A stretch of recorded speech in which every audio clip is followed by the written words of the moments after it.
देखो assertive sentence आप लोग पढ़ चुके है ना, इंट्रोगेटिव पढ़ चुके, ऑप्टेटिव पढ़ चुके, इंपरेटिव पढ़ चुके, लेट वाला वाक्य पढ़ चुके। अब आज अंतिम चैप्टर के रूप में है एक्सक्लेमेटरी सेंटेंस। वैसे एक और वीडियो बनाएंगे जिसमें हम क्या करेंगे, एक्सरसाइज आपको दिखाएंगे करके कुछ वाक्यों का, ठीक है। तो आज हम लोग एक्सक्लेमेटरी सेंटेंस को कैसे बनाते हैं उसको सीखेंगे।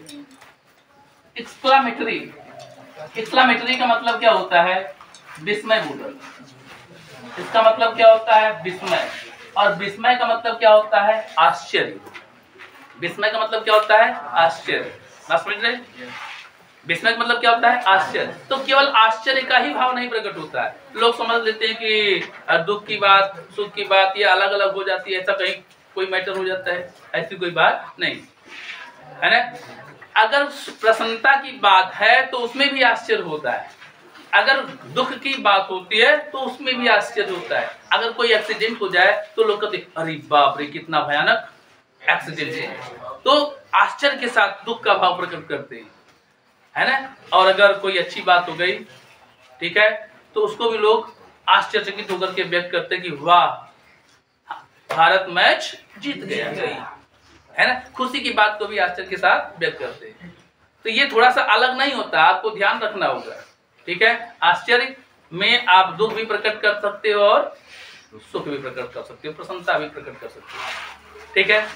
एक्सक्लेमेटरी का मतलब क्या होता है, विस्मय बोधक होता है, या विस्मय का मतलब क्या होता है, आश्चर्य। कह सकते हो कि वे सेंटेंस जो हार्ट में, हृदय में अचानक उत्पन्न होते हैं और उसकी भावनाओं को व्यक्त करने के लिए हम जिन भी शब्दों का, वाक्यों का प्रयोग करते हैं, वे सभी क्या होते हैं, एक्सक्लेमेटरी होते हैं ना। हृदय की भावनाओं के उद्गार को व्यक्त करने के लिए जिस किसी भी शब्द का प्रयोग करते हैं वे सभी किस श्रेणी में आते हैं, एक्सक्लेमेटरी की श्रेणी में आते हैं। प्रायः जो एक्सक्लेमेटरी सेंटेंस होता है ये दो प्रकार का होता है। कितने प्रकार का होता है, दो। एक में विस्मय बोधक शब्द पहले लगे होते हैं। क्या लगे होते हैं, विस्मय बोधक शब्द पहले लगे होते हैं और इनके तत्काल बाद संबोधन का चिन्ह होता है। विस्मय बोधक शब्द जैसे हुर्रा, जैसे इलाज, हिप हिप हुर्रे, आ हो आउच, इस तरीके के शब्द विस्मय बोधक होते हैं, या समझ गए। उनके तत्काल बाद क्या लगा होता है, संबोधन का चिन्ह लगा होता है, और फिर उसके बाद एक वाक्य लिखा गया होता है, और उसके बाद में क्या होता है, फुल स्टॉप होता है। अक्सर जो मूल रूप होता है, वैसे तो आजकल बहुत सारे शब्दों का उपयोग किया जा रहा है, बोल दिया जा रहा है, बना दिया जा रहा है, कह दिया जा रहा है, जो कभी कभी क्या होता है, अनुपयुक्त होता है, लेकिन चूंकि भावनाओं को व्यक्त करने के लिए होता है वो उसमें खप जाता है, उसमें चल जाता है, उसमें कोई प्रॉब्लम नहीं होती। जो दूसरा प्रारूप होता है वह किससे शुरू होता है, देखो हाउ से शुरू होता है। किससे शुरू होता है, हाउ से शुरू होता है, या फिर किससे शुरू होता है, व्हाट से शुरू होता है, और व्हाट के बाद ए आता है या प्रायः एन आता है, ठीक है। फिर बात कर रहे हैं जी, हाउ से शुरू होता है या व्हाट, ए आता है या एन आता है, जो निर्भर करता है आगे वाले शब्द पर, और इसके अंत में संबोधन का चिन्ह आता है। बहुत से लोगों को इस बात का भ्रम हो जाता है जब ये आगे हाउ लग करके आ जाता है, व्हाट लग करके आ जाता है, कि ये वाक्य इंट्रोगेटिव है, लेकिन ऐसा नहीं होता, ऐसा नहीं है। अंत में क्या लगा होता है, संबोधन का चिन्ह लगा होता है, जो आपको इस बात की जानकारी दे देता है कि यह वाक्य क्या है, एक्सक्लेमेटरी है, ठीक है। वैसे आपको इस तरीके से भी समझ लेना चाहिए कि जैसे हाउ है, व्हाट लगा हुआ है, तो इनके बाद प्रायः क्या आता है, सहायक क्रियाएं आती है, लेकिन एक्सक्लेमेटरी सेंटेंस में ऐसा नहीं होता है। उसमें एडजेक्टिव आता है, उसमें नाउन आता है, ठीक है। तो दोनों को बदलने का तरीका अलग अलग होता है, ठीक है। पहले वाले वाक्य को थोड़ा अलग तरीके से बदला जाता है और नीचे वाले वाक्य को अलग तरीके से बदला जाता है। तो सबसे पहले हम लोग विस्मय बोधक वाले को सीखेंगे कि कैसे उसको चिन्ह किया जाता है। पहला काम, जो सेड होता है, ठीक है, या जो सेड टू होता है, उसको भाव के अनुसार चिन्ह करना होता है। किसके अनुसार, भाव के अनुसार चिन्ह करना पड़ता है, ठीक है। किसके अनुसार चिन्ह करना पड़ता है, भाव के अनुसार। यदि आश्चर्य का भाव मिलता है, किसका भाव मिलता है, आश्चर्य का, तो लिखते हैं एक्सक्लेम्ड विथ वंडर या सरप्राइज।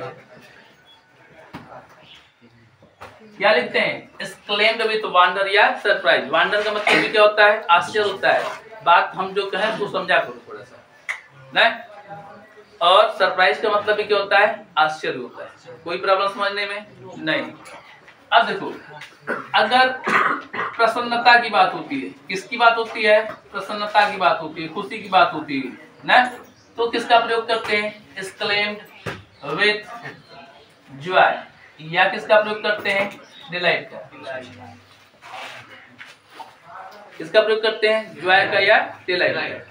सब कुछ वही होता है। एक्सक्लेम्ड, एक्सक्लेम्ड का मतलब होता है थोड़ा आश्चर्य के साथ कहना, समझ गए? एक्सक्लेम्ड विथ जॉय, जॉय का मतलब भी क्या? खुशी प्रसन्नता। और डिलाइट का मतलब भी क्या होता है? खुशी प्रसन्नता, चाहे जो लगा दोनों सही होता है। ठीक। अगर दुख का भाव प्रकट होता है, किसका भाव प्रकट होता है? दुख का, तो किसका प्रयोग करते हैं? Exclaimed with grief, exclaimed with grief. ठीक, या सारो का। ठीक। और यदि प्रशंसा का भाव प्रकट होता है, किसका भाव प्रकट होता है? प्रशंसा का, तब एक्सक्लेम का प्रयोग नहीं ना, तब किसका प्रयोग होता है? प्रेज्ड का। किसका प्रयोग होता है? प्रेज्ड का या एप्रिशिएटेड का प्रयोग होता है। तो एक याद रखो, प्रेज्ड का प्रयोग होता है। ठीक। और इसके बाद प्रायः ऑब्जेक्ट होता है और फिर इसके बाद सेइंग का प्रयोग करते हैं। इस तरीके से प्रायः प्रयोग किया जाता है। कोई प्रॉब्लम समझने में आ जाएगा यहाँ तक? दूसरा काम आपको क्या करना है? जो इन्वर्टेड कामास है, कामार और इन्वर्टेड कामास है, उसके स्थान पर आपको क्या करना है? दैट का प्रयोग करना है। किसका प्रयोग करना है? दैट का। तीसरा काम आपको क्या करना है? जो विस्मय, बात पीछे हो रही थी मना करने के बाद भी, जो विस्मय बोधक शब्द है ना, विस्मय बोधक शब्दों को हटा देते हैं। क्यों हटा देते हैं? इसलिए हटा देते हैं क्योंकि विस्मय बोधक शब्द जो सेंस रखते हैं, जो भाव रखते हैं, अगर विस्मय बोधक शब्द से सेंस समझ में नहीं आता है तो आगे दिए गए वाक्यों से सेंस समझ में आ जाएगा। समझ गए? तो विस्मय बोधक शब्द जो सेंस रखते हैं, जो भाव रखते हैं, वह रिपोर्टिंग वर्ब में आ चुका होता है। यही कारण है कि विस्मय बोधक शब्दों को हटा दिया जाता है। ठीक है। नंबर 4, अन्य परिवर्तन। अन्य परिवर्तन का मतलब बार बार समझाए हैं। अन्य परिवर्तन का मतलब आपको क्या समझना है? टेंस परिवर्तन समझना है, प्रोनाउन परिवर्तन समझना है और निकटता सूचक शब्द का परिवर्तन समझना है। और पांचवी बात याद रखेंगे क्या? अंत में फुल स्टॉप। और इस तरीके से आपका वाक्य बन जाएगा। कोई प्रॉब्लम आ जाएगा? उदाहरण के लिए देखो, जैसे दे सेड, कॉम्बिनेटेड फॉर्म में क्या हुआ? कोई बात है? कोई दिक्कत है क्या? किसी को कोई दिक्कत है? आ रहा समझ में ना? देखो, जैसे दे सेड, हुर्रा ना, आश्चर्य के साथ प्रसन्नता प्रकट किया जा रहा है। We have on the match, on the match। और लास्ट में क्या होता है? फुल स्टॉप होता है। दे सेड हुर्रा, देखिए विस्मय बोधक शब्द, उसके बाद संबोधन का चिन्ह और फिर सेंटेंस। अगर हुर्रा का मतलब आप समझ नहीं पाते तो आगे वाले वाक्य से सेंस निकाल सकते हैं। We have won the match, दुख की बात है इसमें, हम मैच जीत गए, इसमें दुख की बात है। किसकी बात है? प्रसन्नता की बात है, खुशी की बात है ना? तो इससे भी आप अंदाजा लगा सकते हैं। तो क्या हो जाएगा? कैसे बना देंगे? दे exclaimed, they exclaimed with joy या delight, exclaimed with joy। Comma inverted comma के स्थान पर क्या लगा देंगे? that। ठीक। अब इस हुर्रा को क्या करेंगे? समाप्त करेंगे। वी को चेंज करेंगे दे से, क्या आ जाएगा? दे आ जाएगा, दे। फिर है हो जाएगा हैड में, बताया गया है ऑन द मैच। अगर टेंस परिवर्तन आपको आ गया है, प्रोनाउन परिवर्तन आपको आ गया है, निकटता सूचक शब्दों का परिवर्तन आ गया है, तो कोई परेशानी नहीं ना। एक और उदाहरण देखो, he said एलास, संबोधन का चिन्ह, I am ruined. I am ruined. उसने कहा, क्या कहा? एलास, अफसोस, नहीं मालूम इससे मतलब, तो इसको देखो, आई एम ruined, मैं बर्बाद हो गया, मैं बर्बाद हो गया। खुशी की बात है, मैं बर्बाद हो गया। किस चीज की बात, किस चीज का भाव मिल रहा है? दुख का भाव मिल रहा है। इसलिए किसका प्रयोग करेंगे? इसका प्रयोग करेंगे, सारू का। He exclaimed with sorrow. exclaimed with sorrow. Comma noted, comma के स्थान पर दैट, और एलास को क्या करेंगे? समाप्त करेंगे। आई बदलेगा किससे? क्या हो जाएगा? ही। एंड क्या हो जाएगा? वाज। ही वाज रिव्यू, और अंत में फुल स्टॉप। कोई प्रॉब्लम समझने में आ जाएगा? आ जाएगा। तीसरा उदाहरण देखिए। He said to me, Bravo, संबोधन का change, you have done well। बात हो रहा है जी, थोड़ी सी भी बात करोगे तो उसमें आ जाता है, थोड़ी सी भी बात करेंगे तो आ जाता है ना। थोड़ा देखिए।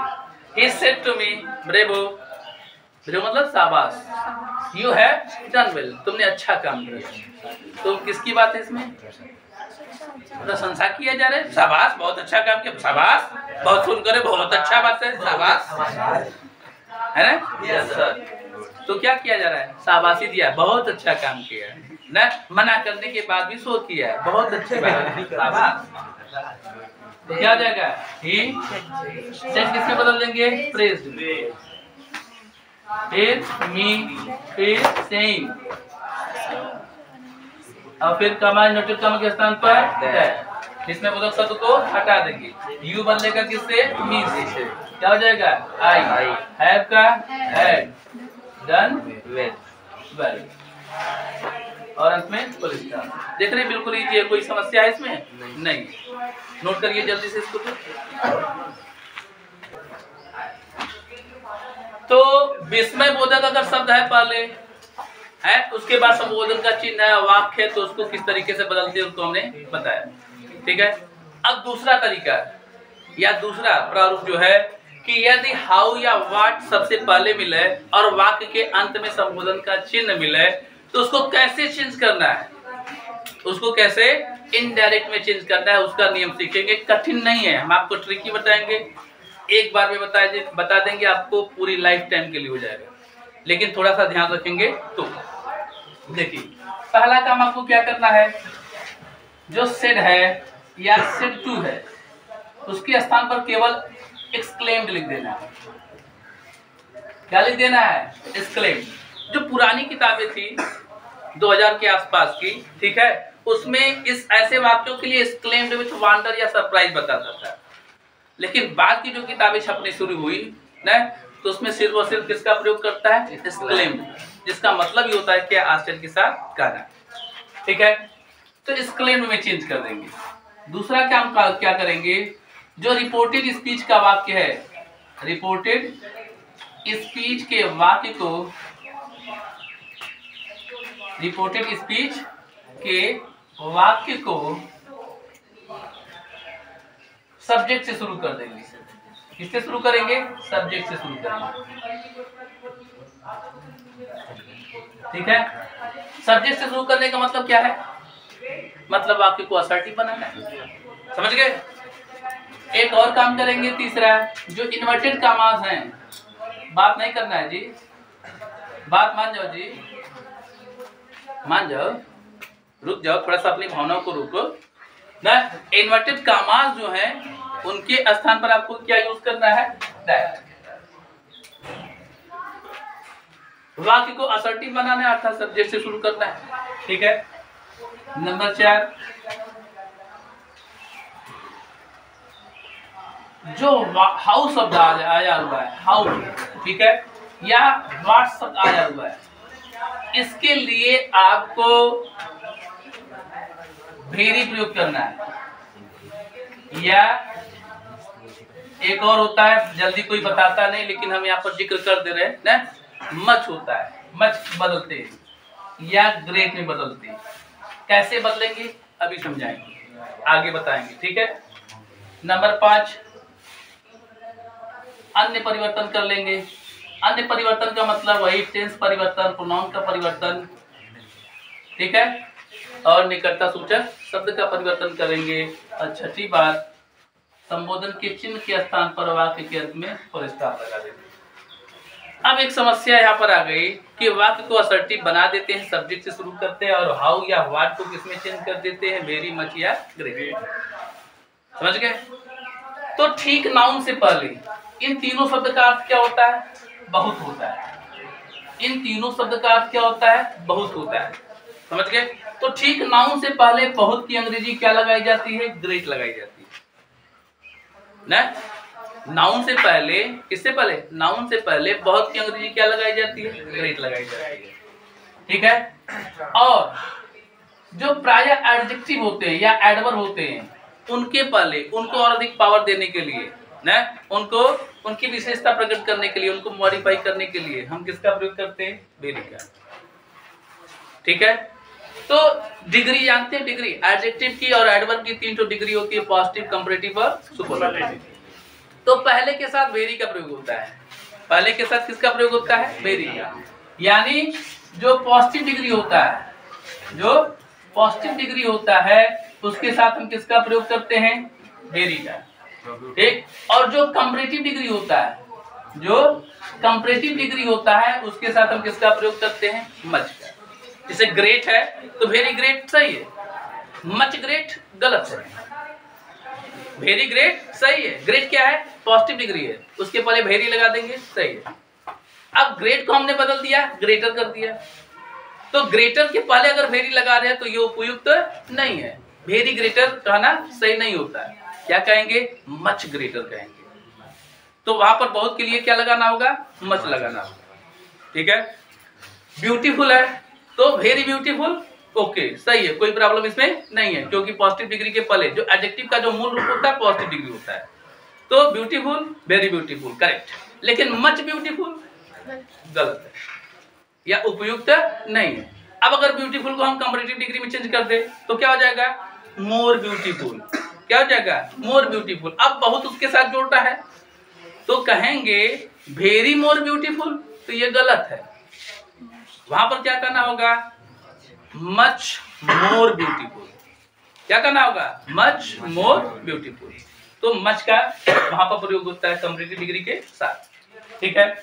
इसके अलावा पार्टिसिपल होता है। क्या होता है? Participle, present participle, past participle और परफेक्ट पार्टिसिपल। जो प्रेजेंट पार्टिसिपल होता है या मुक्रिया का आईएनजी फॉर्म होता है, और जो पास्ट पार्टिसिपल होता है या मुक्रिया का थर्ड फॉर्म होता है, और जो परफेक्ट पार्टिसिपल होता है हैविंग के बाद मुक्रिया का थर्ड फॉर्म होता है। तो उसके पहले के साथ, पार्टिसिपल में पहले वाले के साथ यानी प्रेजेंट पार्टिसिपल के साथ यानी मुक्रिया के आईएनजी के साथ किसका प्रयोग करते हैं? वेरी का। जैसे डिग्री में पहले के साथ किसका प्रयोग करते हैं? वेरी का। और दूसरे के साथ यानी कंपैरेटिव डिग्री के साथ किसका प्रयोग करते हैं? मच का। उसी तरीके से प्राय जो पास्ट पार्टिसिपल होगा उसके साथ किसका प्रयोग करेंगे? मच का। जैसे कर दे प्रेजेंट पार्टिसिपल ना, प्रेजेंट पार्टिसिपल के साथ किसका प्रयोग करते हैं? प्राय वेरी का। और जो पास्ट पार्टिसिपल होता है, ठीक है, जो पास्ट पार्टिसिपल होता है उसके साथ किसका प्रयोग करते हैं? मच का। उदाहरण के लिए जैसे कहा जाए इंटरेस्टिंग, तो वेरी इंटरेस्टिंग का ना सही है, आईएनजी फॉर्म लगा हुआ, वेरी इंटरेस्टिंग। मच इंटरेस्टिंग कहेंगे थोड़ा उतना अच्छा नहीं है। अब इसी को पास्ट टेंस में चेंज कर दो या पास्ट पार्टिसिपल में चेंज कर दो तो इंटरेस्टिंग का क्या हो जाएगा? इंटरेस्टेड हो जाएगा, ठीक। अब वेरी इंटरेस्टेड करना क्या है? उपयुक्त नहीं है। पास्ट पार्टिसिपल के साथ वेरी नहीं, किसका प्रयोग होता है? मच का। मच इंटरेस्टेड क्या है? सही है। अब बात समझ में आ गया? 2 लाइन कि पार्टिसिपल में जो पहला होता है उसके साथ हम वेरी का प्रयोग करते हैं यानी प्रेजेंट पार्टिसिपल के साथ वेरी का, और जो दूसरा होता है यानी पास्ट पार्टिसिपल उसके साथ किसका प्रयोग करते हैं? मच का। इसी तरीके से डिग्री में जो पहला होता है यानी पॉजिटिव डिग्री होता है उसके साथ हम किसका प्रयोग करते हैं? वेरी का। और जो ना कंपैरेटिव डिग्री होता है जो दूसरा होता है उसके साथ किसका प्रयोग करते हैं? मच का। कोई समस्या समझने में? मतलब समझ में आ गया? ना, वेरी का प्रयोग, मच का प्रयोग और ग्रेट का प्रयोग। अब उदाहरण देख लीजिए, कम से कम 2-3 उदाहरण आपको दे रहे हैं ना, ताकि समझ में आ जाए सारे मैटर। जैसे कहा गया he said that how beautiful she is, how beautiful, मान जाओ जी, how beautiful she is, how beautiful she. देखो क्या होता है ना, आज से ये इस तरीके के वाक्य जो होते हैं उसमें हिंदी में कितना कितनी कितने आता है, क्या आता है, कितना कितने, हिंदी में क्या आता है, कितना कितने कितने। थोड़ा आश्चर्य के साथ कहेंगे तो कितना कितने प्रश्न नहीं करता, चीजों को और बढ़ाता है ना, उसके पावर को ज्यादा बढ़ा देता है, और उसी को नॉर्मल होकर के कहोगे वही आपको बनाना होता है असर्टिव सेंटेंस। जैसे कहा जाए हाउ ब्यूटीफुल सी इज, तो इसको नॉर्मल होकर के नहीं कहना, आश्चर्य, हाउ ब्यूटीफुल सी इज, वह कितनी सुंदर है, इस तरीके से इस भाव के साथ बोल रहा है, वह कितनी सुंदर है। अब उसको नॉर्मल होकर बोलो, वह बहुत सुंदर है, वह कितनी सुंदर है, बहुत सुंदर है, कितना भयानक सा, बहुत भयानक सा, कितना खराब मौसम, बहुत खराब मौसम। आइए समझ में आ गया। इसीलिए बहुत की अंग्रेजी आपको असर्टिव सेंटेंस बनाते समय लगानी पड़ती है ना। तो हाउ ब्यूटीफुल सी इज, अब इस चीज को चेंज करना है तो क्या करेंगे, ही हो जाएगा यहाँ पर एक्सक्लेम्ड का प्रयोग कर देंगे सेट के स्थान पर, कामा इन्वर्टेड कामा के स्थान पर दैट, और फिर क्या करेंगे, देखो इस तरीके से, जो सहायक क्रिया के पहले क्या है, सब्जेक्ट, इस तरीके से दो भागों में बांट लो, पीछे वाला हिस्सा क्या करो, पहले कर दो, और पहले वाला हिस्सा बाद में कर दो। तो क्या यहाँ पर हो जाएगा सी थर्ड पर्सन होता है, कोई प्रॉब्लम नहीं। इज है तो इसको चेंज कर देते हैं जिसमें वाज, ठीक। अब यहाँ पर क्या है, हाउ ब्यूटीफुल, यहाँ पर लिखेंगे, लेकिन हाउ को चेंज करने के किसमें, वेरी में, क्योंकि यहाँ पर क्या है, ब्यूटीफुल एडजेक्टिव है, पॉजिटिव डिग्री का एडजेक्टिव है, उसके साथ किसका प्रयोग होता है, वेरी का, वेरी ब्यूटीफुल। अभी हमने कहा ना क्या, हाउ ब्यूटीफुल सी इज, वह कितनी सुंदर है, मतलब वह बहुत सुंदर है, देखिए बहुत सुंदर, आ गया, ठीक है। हिंदी में नहीं आता, वो बाद में ट्रांसलेशन के समय बताएंगे। दूसरा उदाहरण देखो, इससे बात कर रहे हो जी, हमको लेट हो रहा है, आप जान रहे हो ना, आगे क्लास पढ़ाना है। What a beautiful girl she is, what a beautiful girl she is, कुछ मिल रहा है, वैसा ही लग रहा है ना। अब इसका हिंदी अर्थ क्या है कि वह कितनी सुंदर एक लड़की है, या वह एक कितनी सुंदर लड़की है ना।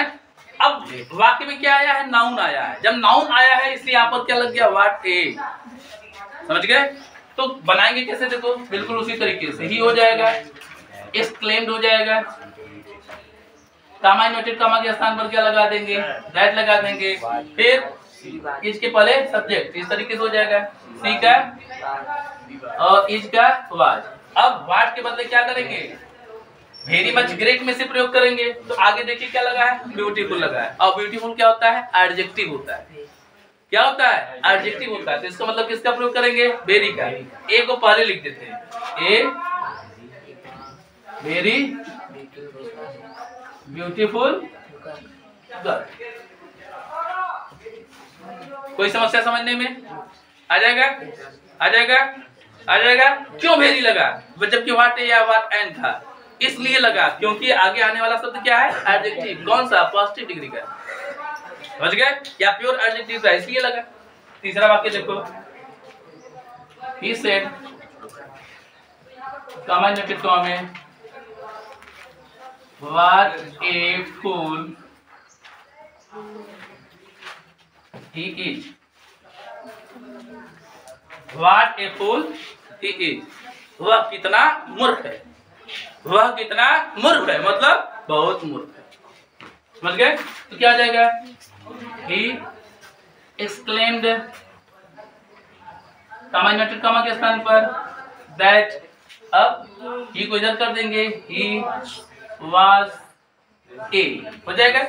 अब इसके बाद क्या, फूल क्या है, नाउन है, फूल क्या है, नाउन। मूर्ख की तो अंग्रेजी ना, फूल होता है और पुलिस होता है, पुलिस जो होता है एडजेक्टिव होता है, फूल जो होता है नाउन होता है। तो नाउन के पहले किसका प्रयोग करना है, great, he was a great।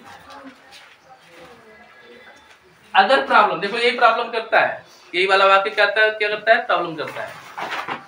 तो आप आइडिया समझ लो कि हाउ वाले के साथ लगभग हमेशा क्या लगेगा, वेरी लगेगा, कंफर्म, क्योंकि उसके बाद एडजेक्टिव आता है। ठीक, व्हाट ए, ये दिख रहा है, तरीका आपको बता रहे याद रखने का। व्हाट ए और सब्जेक्ट दिख रहे हैं ना, अगर इसके बीच में एक से ज्यादा शब्द है, एक से ज्यादा शब्द है, देख रहे हैं ना, तो आप समझ लेना कि किसका प्रयोग होगा, वेरी का।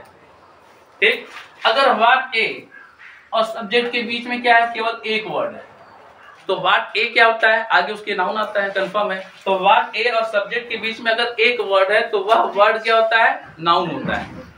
वह वर्ड क्या होता है, नाउन होता है, भले ही आपको उसका ज्ञान न हो, तुरंत समझ लेना कि इसके साथ किसका प्रयोग करना है, ग्रेट। कोई प्रॉब्लम समझने में? एक बात थोड़ा सा और समझ लो, क्योंकि ये क्या होता है, विस्मयबोधक वाक्य होते हैं, हृदय के उद्गार होते हैं ना, तो क्या होता है, कभी कभी क्या करते हैं ना, अधूरा दे देते हैं। क्या करते हैं, अधूरा। जैसे ये वाक्य लिखा हुआ है, देखो ध्यान से देखो, यहाँ क्या लिखा हुआ है, what A fool he is, तो कभी कभी क्या करता है, अधूरा देता है, व्हाट ए फूल संबोधन का चिन्ह, बस ना, हाउ ब्यूटीफुल संबोधन का चिन्ह, बस, समझ गए कि नहीं। तो जब अधूरा देता है तो उसके बाद आपको जो उपयुक्त सब्जेक्ट लगे, ठीक है, प्रोनाउन के रूप में उसका यूज करते हैं और फिर सहायक क्रिया का प्रयोग करते हैं। उस वाक्य को पूरा करके फिर क्या करते हैं आप, उसका इंडेक्स बनाते हैं, समझ गए। जैसे कहा गया हाउ ब्यूटीफुल, बस संबोधन का चिन्ह दे दिया। अब हाउ ब्यूटीफुल क्या क्या हो सकता है, बहुत कुछ हो सकता है। हाउ ब्यूटीफुल सी इज ना, तो वह कितनी सुंदर है। हाउ ब्यूटीफुल इट इज, अगर कोई निर्जीव वस्तु है, कोई फूल आदि है ना, तो सी इज मान करके वहां नरेशन बना सकते हो, इट इज मान करके वहां नरेशन आप बना सकते हो। कहने का मतलब कि अगर अधूरा दिया गया है तो उसको पूरा करना होगा और पूरा करने के बाद उसका नरेशन करना होगा। आ रहा समझ में? जैसे लिख दिया व्हाट ए फॉल संबोधन का चिन्ह, व्हाट ए फॉल संबोधन का चिन्ह, तो इसका मतलब क्या है, फॉल मतलब क्या होता है, गिरना, सामान्य रूप में हम जानते हैं, लेकिन वहां पर फॉल का मतलब क्या है, जलप्रपात, नाउन के बाद आया हुआ है, जो पानी ऊपर से नीचे गिरता है, तो निर्जीव चीज है, तो इसलिए उसके आगे क्या जोड़ देंगे, it is, what a fall it is. She is नहीं जोड़ सकते क्योंकि सजीव चीज नहीं है, ही इज नहीं जोड़ सकते क्योंकि सजीव चीज नहीं है, तो what a fall it is. जब नरेशन बनाएंगे तो क्या हो जाएगा, it was a great fall. कोई प्रॉब्लम समझने में? हम समझते हैं कि यहाँ तक एक्सक्लेमेटरी सेंटेंस आपको अच्छी तरीके से समझ में आ गया होगा, ठीक है। अगर कोई प्रॉब्लम होता है फिर भी तो आप हमारे व्हाट्सएप पर या हमारे यूट्यूब चैनल पर जहां भी जैसे भी अगर दिक्कत लगे तो हमसे संपर्क करिए, मैसेज कीजिए और कोई दिक्कत हो तो बताइए। एक और वीडियोस का हम बना करके डालेंगे, ठीक है, उसमें आपको क्या करेंगे, विभिन्न प्रकार के वाक्यों की एक्सरसाइज कराएंगे, क्योंकि एक्सरसाइज कराने का मौका नहीं मिलता, समय नहीं मिलता, क्योंकि वीडियो बहुत लंबा हो जाएगा और लोग उसको पसंद नहीं करेंगे। हम कोशिश करते हैं कि कम से कम समय में हमने आपको लगभग जितने भी नरेशन के सामान्य नियम हो सकते हैं और उपयुक्त जो नियम हो सकते हैं उसको हमने आपको सिखा दिया। अगर कोई प्रॉब्लम हो तो हमसे बात कीजिएगा, अच्छा लगे तो ठीक है, अगर प्रॉब्लम हो तो हमसे बात कीजिएगा तुरंत, ठीक है।